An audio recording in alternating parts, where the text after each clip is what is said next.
नमस्कार साथियों, कैसे हैं आप सभी लोग। आप सभी का बहुत बहुत स्वागत है हमारे इस ऑफिशियल यूट्यूब चैनल पर। दोस्तों, पिछले एक हफ्ते से मैं आपको बता रहा हूं कि इलाहाबाद हाईकोर्ट आरओ और एआरओ की वैकेंसी आने से पहले, है ना, आपका जो महाधिवक्ता कार्यालय से एआरओ की वैकेंसी, कंप्यूटर ऑपरेटर की वैकेंसी जारी कर दी जाएगी। देखिए, ये बात हो गई है सच, ठीक है ना, क्योंकि यहाँ पे नोटिस कर दिया गया है जारी।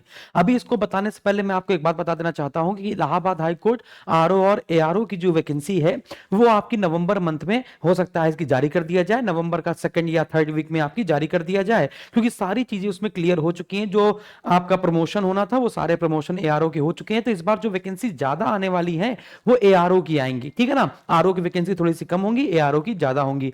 लेकिन सभी विद्यार्थी एक बात ध्यान रखें कि इलाहाबाद हाईकोर्ट का फॉर्म भरने के लिए आपको ट्रिपल सी जरूरी होना चाहिए, है ना। ओ लेवल है तो बढ़िया बात है, नहीं ट्रिपल सी आपके पास होना चाहिए। अगर आपके पास नहीं है तो अभी से ट्रिपल सी के लिए अप्लाई कर दें तो मजा आ जाएगी आपको, है ना। जो आने वाली आगम जो भी वैकेंसी होंगी उन सब में ट्रिपल सी धीमे धीमे मैंडेटरी कर दिया जाएगा। तो अगर नहीं किया है तो कर लीजिए, एक बार करना है आपको, एक बार पास हो जाएंगे फिर बस हर जगह उसको लगा सकते हैं।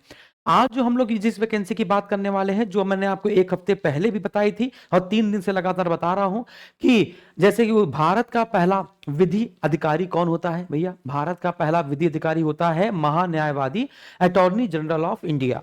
वैसे ही राज्य का प्रथम विधि अधिकारी कौन हो जाएगा, महाधिवक्ता।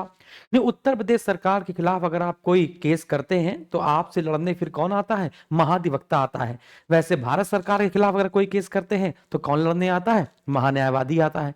तो महाधिवक्ता के कार्यालय से, है ना, वैकेंसी निकाली गई है यहाँ पर। इसका जो ऑनलाइन एप्लीकेशन है वो इसी महीने आपका शुरू कर दिया जाएगा, अक्टूबर मंथ में ही इसका, है ना, जो ऑनलाइन फॉर्म है वो शुरू कर दिया जाएगा। एक ड्राफ्ट यहाँ पर तैयार करके भेज दिया गया है कि जल्द ही या हमें ये चीजें चाहिए।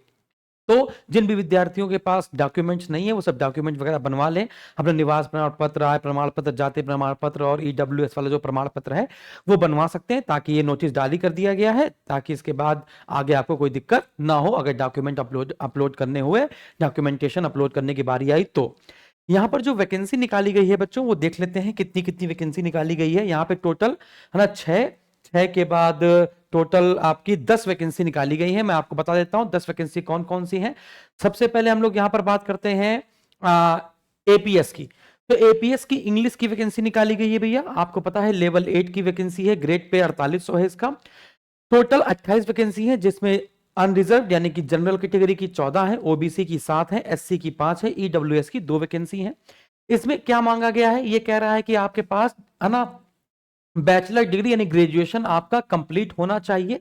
फिर इसके बाद आपको 100 वर्ड पर minute in English short hand आनी चाहिए, यानी कि 100 वर्ड पर मिनट के हिसाब से आपको शॉर्ट हैंड आनी चाहिए, और 30 वर्ड पर मिनट आपकी इंग्लिश टाइपिंग होनी चाहिए, है ना। उसके बाद knowledge of computer application in essential, ये अनिवार्य है।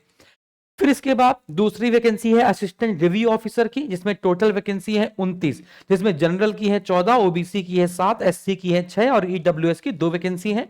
ग्रेड पे लेवल इसका 4600 है। इसमें मांगा गया है आपका ग्रेजुएशन पास। फिर इसके साथ ही साथ, है ना, ग्रेजुएशन पास या ग्रेजुएशन के समकक्ष, अपियरिंग वाले नहीं, पास या उसके समकक्ष जो है, ठीक है ना। फिर इसके बाद ये कह रहा है 30 वर्ड पर मिनट आपकी इंग्लिश टाइपिंग होनी चाहिए, या फिर 25 वर्ड पर मिनट आपकी हिंदी टाइपिंग होनी चाहिए। यानी कि आप इंग्लिश में या हिंदी में दोनों में से कोई एक टाइपिंग आपको आनी चाहिए, चाहे इंग्लिश में टाइपिंग आपको आती हो, चाहे आपकी हिंदी में टाइपिंग आती हो। आप जब महाधिवक्ता के अंदर काम करते हैं तो आपका एक अलग भौकाल होता है, याद रखिएगा। Good knowledge of computer application is essential, यानी कि सब में कंप्यूटर अनिवार्य मांगा गया है। इसमें ट्रिपल सी कहीं पे लिखा नहीं है, लेकिन कंप्यूटर की नॉलेज आपको होनी चाहिए। कहां पे लिखा है बात करते हैं। Computer operator grade A, computer operator grade A की टोटल 10 वैकेंसी है, जनरल की 10, ओबीसी की 3, एससी की 2, ईडब्ल्यूएस की 1 वैकेंसी है। इसमें ग्रेजुएशन पास मांगा गया है, साथ ही साथ आपके पास ओ लेवल का सर्टिफिकेट होना चाहिए कंप्यूटर साइंस का, है ना, डोएक या नीलिट से, ठीक है ना। फिर इसके बाद आगे बढ़ते हैं। 3 year experience in the field of computer application is essential, कम से कम 3 साल का आपके पास कंप्यूटर चलाने का अनुभव होना चाहिए, ठीक है। फिर अगली वैकेंसी है कंप्यूटर असिस्टेंट की, टोटल 6 वैकेंसी है, यूआर की 4 है, ओबीसी की 1 है, एससी की 1 है। इसमें आपका इंटरमीडिएट मांगा गया है कि आपको इंटर पास होना चाहिए। इसके बाद 30 वर्ड पर मिनट आपकी इंग्लिश टाइपिंग होनी चाहिए कंप्यूटर पे, या फिर और लगा हुआ है, या फिर 25 वर्ड पर मिनट आपकी हिंदी टाइपिंग होनी चाहिए। फिर इसके बाद अगली वैकेंसी है आपकी प्यून की, अनुसेवक की। टोटल 14 वैकेंसी है, 8 3 2 1, है ना। जनरल, ओबीसी, एससी और ईडब्ल्यूएस की। इसमें कक्षा 8 पास मांगा गया है। फराश के लिए भी कक्षा 8 पास मांगा गया है। इसमें टोटल एक की वैकेंसी है, अनरिजर्व कैटेगरी की। बंडल लिफ्टर की एक वैकेंसी है, कक्षा 8 पास मांगा गया है। माली की कक्षा 8 पास मांगा गया है, एक वैकेंसी है। स्वीपर की एक वैकेंसी है, कक्षा 5 पास मांगा गया है। और फोटो स्टेट यानी फोटोकॉपी करने के लिए एक व्यक्ति चाहिए, कक्षा 8 पास इसमें मांगा गया है।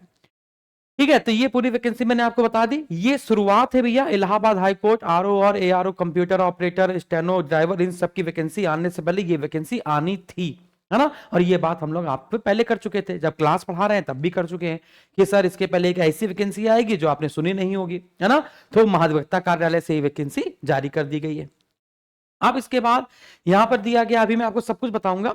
यहां पर दिया गया है एज क्या होनी चाहिए, तो मैक्सिमम एज सबकी है 40 साल, लेकिन एपीएस, एआरओ और कंप्यूटर ऑपरेटर ग्रेड ए के लिए मिनिमम एज होनी चाहिए 21 साल, मैक्सिमम 40 साल है। बाकी computer assistant, peon, Faras, bundle lifter, माली, स्वीपर, फोटोस्टेट ऑपरेटर, इन सबकी मिनिमम एज 18, मैक्सिमम 40 है।